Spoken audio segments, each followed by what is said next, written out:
Good morning, further students.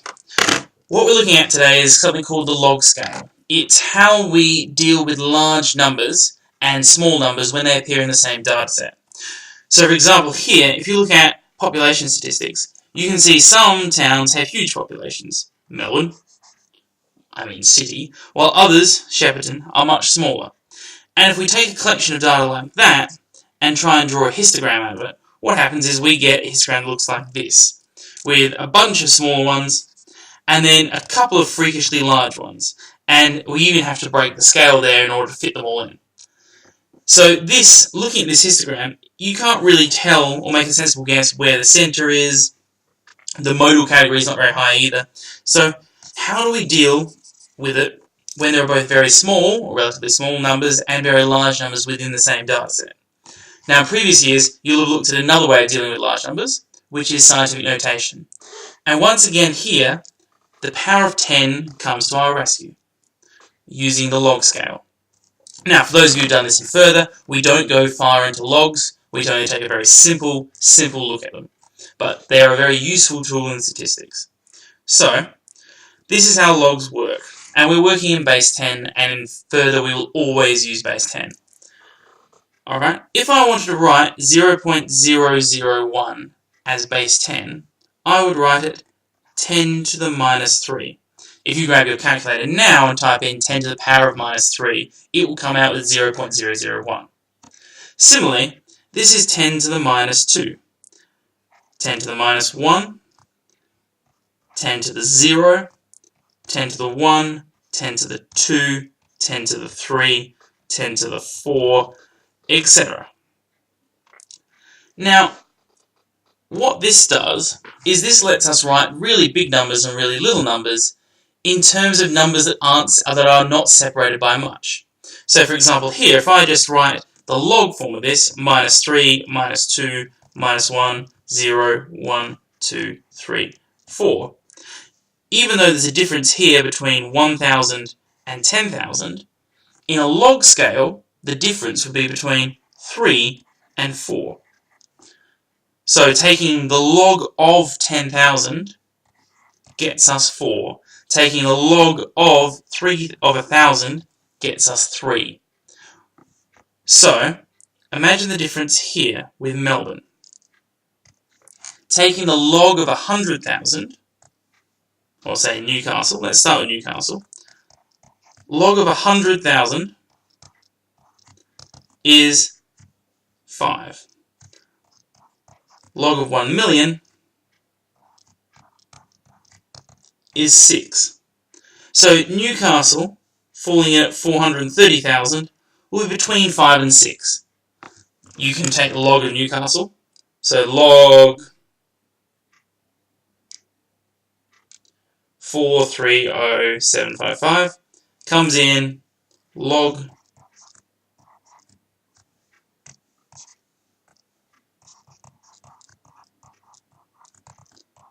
5.6. We're pitched in between 5 and 6. Melbourne, however, if we take the log of Melbourne's, we would expect it between 6 and 7, because it's above 1 million but less than 10 million. So log 4440328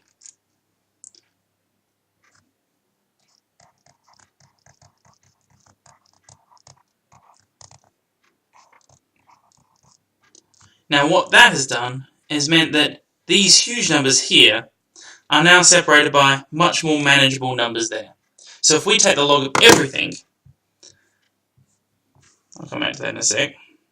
If we take the log of all of these, what this would then look like is, well, I'll show you on the calculator. Alright, so here is the population. Adelaide first, Ballarat, Brisbane, etc. written down here. And here's a histogram of it. Now you can see that there is 7 between 0 and 200,000. But we don't know really how spread out they are in there. And then there are the couple of large ones here, 1, 1, and 1, the major capitals. So we're going to take log pop. Write all one word, because you notice as soon as I typed in log, it went non-italicized, meaning it's a command, but if you went log pop, it just knows, it reads it as a variable. Then equal here, log bracket A1. That means we're going to take the log of A1, 6, meaning it's a bit over a million.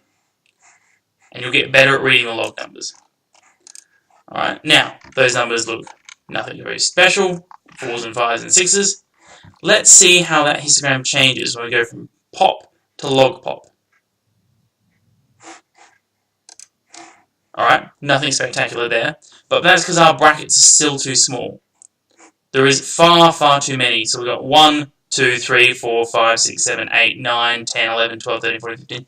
Remember, we only want brackets of between 5 and 10 brackets. So we hit here, we're between 4 and 6.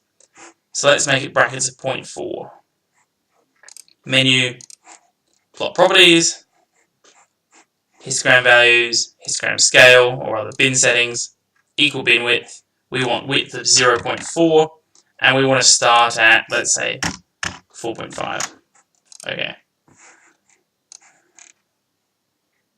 Now we can see here, it's bimodal. There's 2 between there, there, and there. Essentially, we've sorted the data so that there aren't as many scattered columns.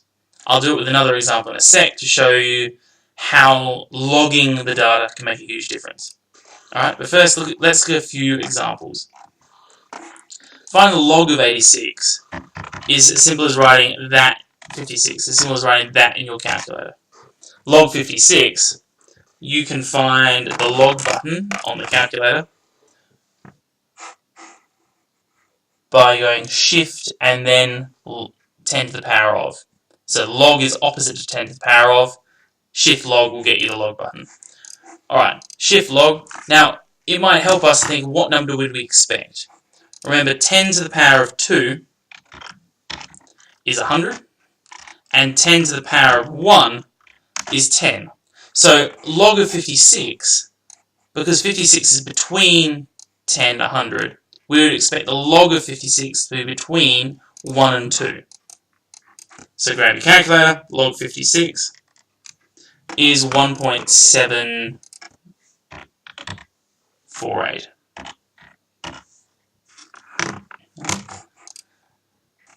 Now, what this here is asking is 10 to the power of what gets us 65,000. If I take the log of 65,000, so log 65000,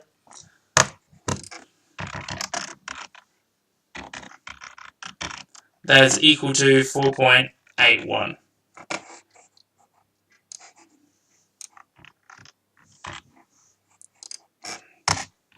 What this means is if I do 10 to the power of 4.8129133357 and then hit space equals, it will get me back to the 65,000.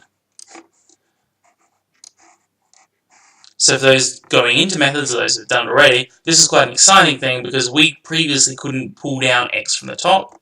Now we can. If it's 10 to the power of x, we can take log of the other side, and that will get us the value for x. Alright.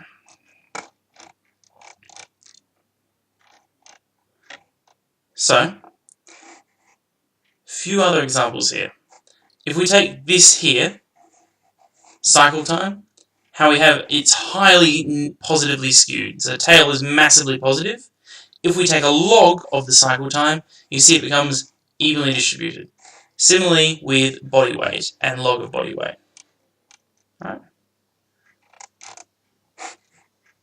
Alright, so take a look at this example. This example shows the weights of 27 animals. Now, the animals clearly have a huge range. We have very, very small animals to what presumably must be a whale, weighing 12,000 kilos, or maybe that's the whale with 87,000 kilos. But let's construct a histogram of those animals. So what we'll do, we'll enter the animal weights down here, then open a new tab and construct a histogram. And you can see that there are 22 animals between 0 and 5,000 kilograms. And then there's a couple of heavier ones, and then there's the whale. The thing is, we can't really see where the center is, because the center, both mean and median, are most likely in here, we just can't see where. So let's do a log histogram. So we go log weight equals log bracket A1 and drag down. Now we change this to log weight. Even then, there are far too many columns, so rather than a width of 0.5, I might go a width of 1. So menu, plot properties, histogram properties, bin settings, equal bin width, we want it to be 1. Okay. And what has gone from a highly skewed dataset is now approximately a normal dataset. And you can see here that your mean and median would fall here, between, well, 1.25 and 2.25, which isn't very nice, so we can change that. Plot properties, histogram properties, bin settings, equal bin width, we want to start at -3. Alright, so once again, here. Now remember, what that means is the average weight is between 10 to the power of 1 and 10 to the power of 2. It'll fall in here somewhere. 10 to the power of 1 is 10, 10 to the power of 2 is 100.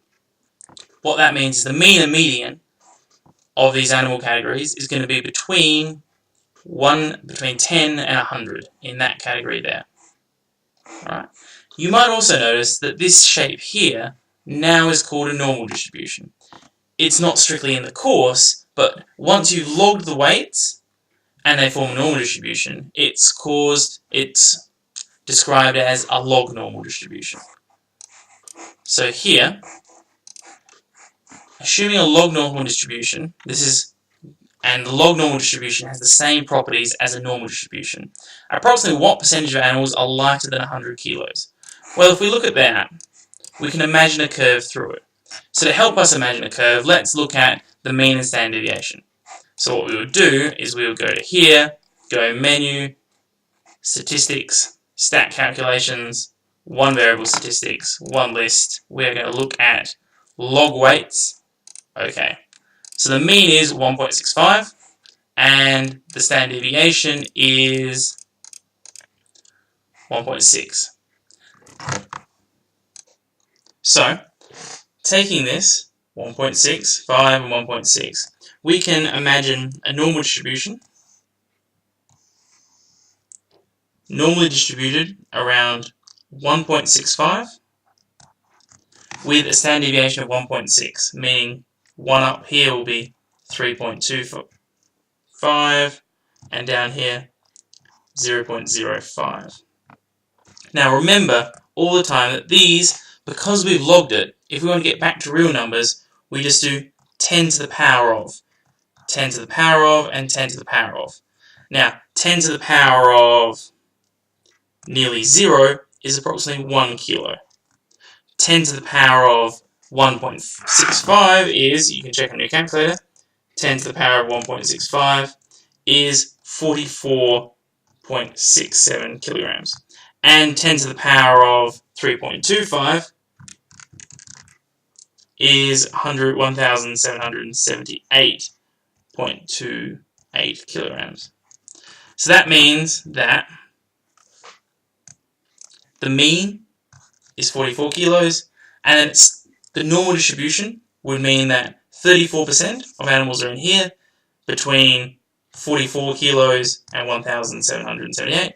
Another 34% are between 44 kilos and 1 kilo. And we can see that's pretty comfortable. So then if we're going to estimate how many are lighter than 100 kilos, well, now we're only estimating here because 100 kilos doesn't fall on the standard deviation thing, on a single standard deviation. But we can imagine, well, 2 will be there.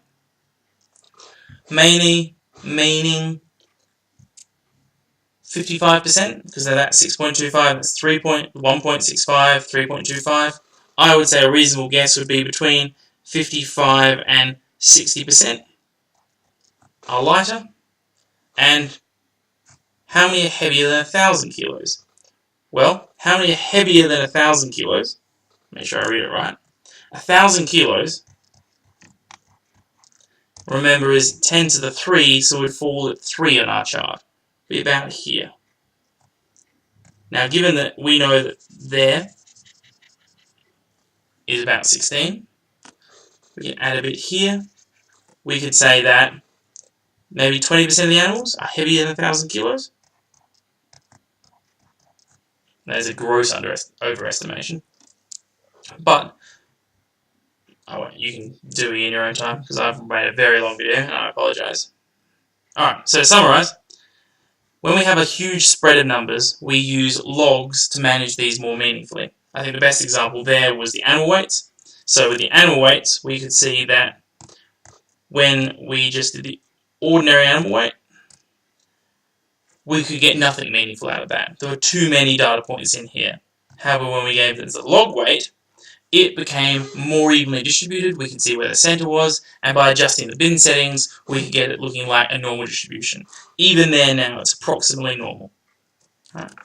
We'll look at more to do with log distribution in class, but the important thing to know is how to convert a standard population into a log population, and then draw a histogram from it. Alright, thank you very much.